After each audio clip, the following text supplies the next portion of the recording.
buenas a todos y bienvenidos un día más a clase. Hoy vamos a ver en este vídeo cómo se resuelven problemas con fracciones, pero en este caso cuando nos piden que calculemos qué fracción representa a una cantidad. Vamos a ver un par de ellos, iremos aumentando en dificultad y espero que os sea de ayuda como siempre, ¿vale? En principio vamos a recordar cuál es la estructura de los problemas. Vamos a ello. Ante la resolución de cualquier problema de forma general, siempre debemos mantener una estructura para mostrar el problema lo más claro posible en el proceso de resolución del mismo. Los pasos a seguir son los siguientes. En primer lugar, lo que vamos a hacer es recopilar los datos, que será el primer paso de nuestra estructura.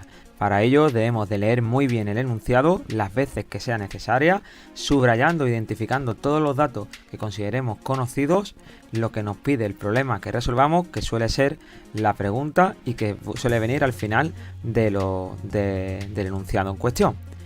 Posteriormente, lo que vamos a hacer es plantear el problema. Con esos datos que hemos subrayado, ¿vale? Pues lo que vamos a hacer es agruparlo y tener en cuenta lo que nos pide el problema de forma esquemática. Una vez que hayamos planteado el problema, pasaremos a resolver el mismo, sin más, realizando las operaciones que consideremos oportunas de forma rigurosa, con mucho cuidado y despacito, respetando los signos y, eso sí, la notación y expresión del lenguaje matemático. Finalmente, lo que vamos a hacer es, una vez que tengamos esas soluciones, vamos a comprobarlas y vamos a redactarlas correctamente. Es decir, vamos a verificar que se cumplen todas esas condiciones del problema que nos dan y finalmente redactaremos de forma escrita la solución. Bien, el primer problema que se nos plantea es el siguiente. Nos dice que en una clase donde hay 30 alumnos, 5 son repetidores y qué fracción representa a los que no son repetidores, ¿vale? Pues bien, en nuestro planteamiento lo que vamos a coger en principio es que tenemos en total 30 alumnos, ¿vale? Y que lo tenemos separado en dos grupos. Tenemos los repetidores, que sabemos que son 5, ¿vale? Y los no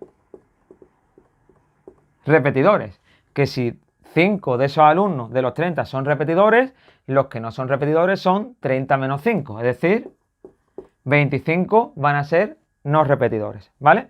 Nos dicen que indique cuál es la fracción que representa a los no repetidores. Bien, es muy sencillo, ¿vale? Y quizás no hay incluso ni que plantear datos, planteamiento, operación y solución porque inmediatamente lo podemos saber. ¿Qué significa una fracción que representa una cantidad?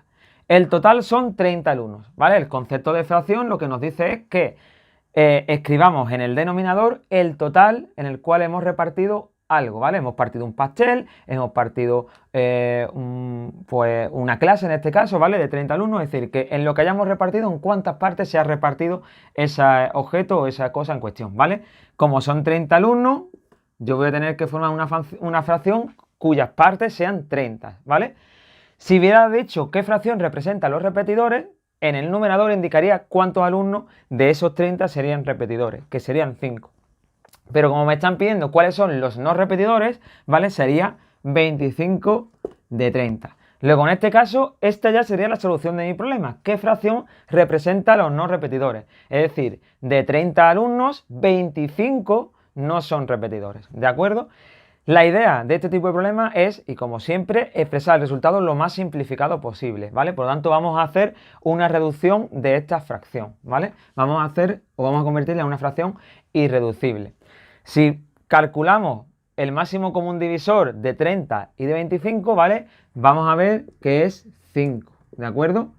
Por lo tanto, 25 entre 5 me daría 5 y 30 entre 5 me daría 6. Luego, realmente, esto que tengo aquí, o que he obtenido ahí, es la fracción irreducible que representa a los que no son repetidores. Luego, a modo de solución, 5 sextos, ¿vale? Es la fracción que representa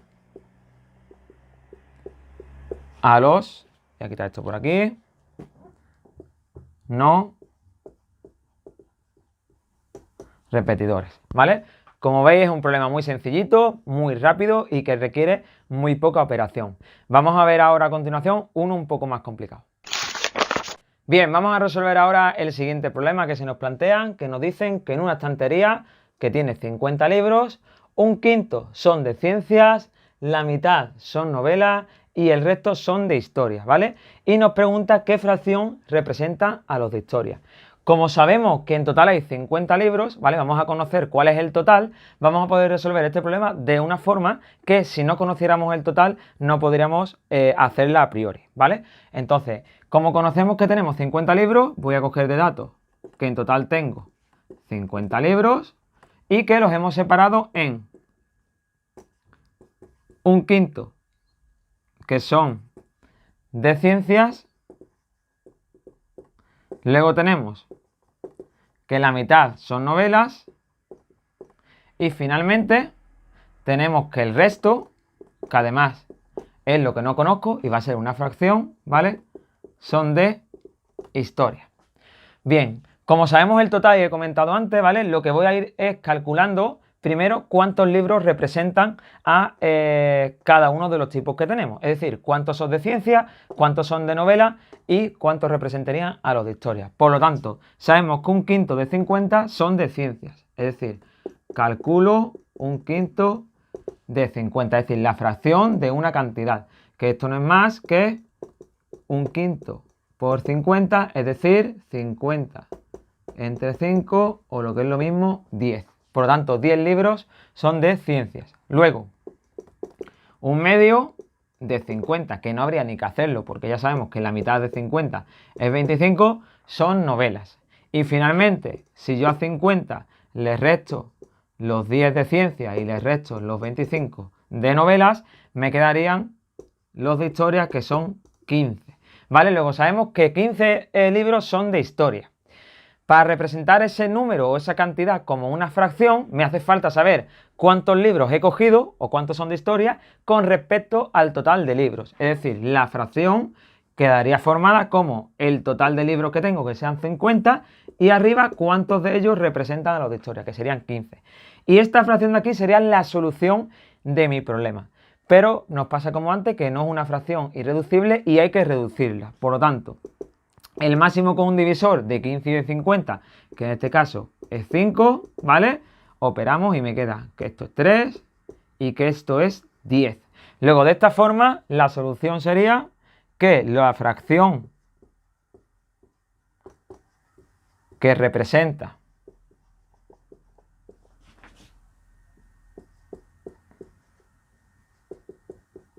a los de historia es 3 décimos, ¿vale? Y aquí quedaría resuelto este problema. Vamos a ver ahora otro problemita en el cual no vamos a conocer la cantidad total y vamos a necesitar hacer una operación combinada para obtener la fracción que representa a una que no conocemos. Vamos a ello. Bien, vamos a ver ahora por último este problema, ¿vale? Que nos dicen en un establo 2/7 de los caballos son blancos, 1/3 son marrones y el resto de los caballos son negros. Y me pregunta qué fracción representan a esos caballos negros. Pues bien, lo primero que podemos darnos cuenta es que en ningún momento nos dan cuál es el número total de caballos que tenemos, ¿vale? Por lo tanto, solamente nos dan unas fracciones y con ellas tenemos que ver qué fracción representan a los caballos negros, ¿vale? Vamos a coger eso como dato. Sabemos que 2/7 de los caballos son blancos. Sabemos que 1/3 son marrones. Y por último, que el resto, que no sabemos cuál es la fracción que representa, son negros, ¿vale? Bien, en primer lugar, la estrategia sería sencilla. Sería al número total de caballos o a la fracción que representa el total, ¿vale? Le vamos a restar la fracción de los que son blancos, la fracción de los que son marrones y me darán la cantidad de negro que tengo, ¿vale? Si al total le restamos lo que tenemos de las otras cantidades, nos dan el resto, ¿vale? ¿Cuál es el número? En este caso, ¿cómo se representa la fracción del total, ¿vale? Siempre se representan con el 1, ¿vale? Con la unidad. Porque normalmente una fracción, el denominador indica el número total de partes en las que lo hemos dividido y el numerador cuántas partes hemos cogido. El total indica coger todas las partes de todas las que hemos dividido. Es decir, un número dividido entre sí mismo y todo número dividido entre sí mismo siempre da 1. De ahí que siempre empecemos con que el total sea 1, ¿vale? Al 1 le vamos a restar la cantidad de los que son blancos, o en este caso la fracción de los que son blancos, y le vamos a restar también la cantidad de los que son marrones, que es 1/3. Cuando yo haga esta operación o resuelva esta operación, voy a obtener finalmente cuál es el resto, ¿vale? Cuáles son los caballos negros. Pues nada, vamos a operar con esta operación que tenemos aquí de fracciones. El 1 es como si tuviera aquí un 1, ¿vale? Por lo tanto, tenemos que calcular el denominador común entre 1, 7 y 3, porque en esta operación no tenemos mismo denominador, ¿vale? Por lo tanto, el denominador común de 1, 7 y 3 es 21, ¿vale? Y lo que hacemos es cambiar los numeradores. Por lo tanto, 21 entre 1 es 21 por 1, 21, ¿vale? De hecho, este número, esto no habría ni que calcularlo porque ya sabemos que el total representa un número sobre sí mismo, ¿vale? Luego aquí podemos hacerlo de dos formas, que realmente estamos haciendo lo mismo, pero podemos pensar qué número he multiplicado 7 para que me dé 21, que es 3, ¿vale? Pues el numerador lo multiplico por 3 y eso me da 6. O 21 entre 7, 3 por 2, 6, ¿vale? Si no queremos pensar mentalmente, pues hacemos la técnica de división y multiplicación, ¿vale? Y finalmente, 21 entre 3, 7 por 1, 7, ¿vale? Para operar estas fracciones de aquí, pues simplemente ya lo que nos queda es poner el mismo denominador, sería 21, y hacer la operación de los numeradores, que nos da en este caso 21 menos 6, 15 y menos 7, 8. Y esto que tenemos aquí sería en este caso la fracción que representa a los caballos negros. Es decir, 8 parte de 21 es la fracción que representa a los caballos negros, ¿vale? A los negros en este caso. ¿De acuerdo? Y de esta forma, como no conocemos el total, solamente nos queda, para saber qué fracción representa, operar con las fracciones que tenemos ahí, teniendo en cuenta la cantidad total, o que el 1 representa a la cantidad total. Aquí lo vamos a dejar. Espero que os sea de ayuda, que os haya servido, que hayáis aprendido. Y nada, a seguir trabajando y nos vemos en el siguiente.